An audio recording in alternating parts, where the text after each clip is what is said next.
चिड़िया बोली चो चो चो, आई मैं परियों के गाँव। ऊंची उड़ान नीचे जमीन, देखो बच्चों क्या रंगीन नजारे।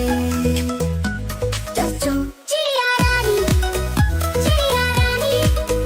सबको सुनाए अपनी कहानी। गाने गुनगुनाए यहाँ वहाँ से, सबको खुश रखती अपने घर से।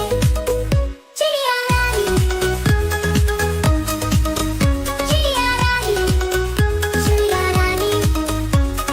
छोटी सी है उसकी कहानी, उसकी कहानी, उसकी कहानी।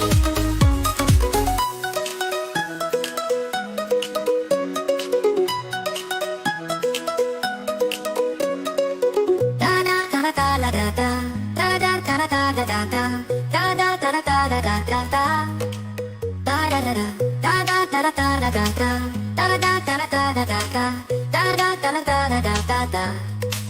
चिड़िया बोली चो चो चो, आई मैं परियों के गाँव। ऊंची उड़ान नीचे जमीन, देखो बच्चों क्या रंगीन नजारे, क्या रंगीन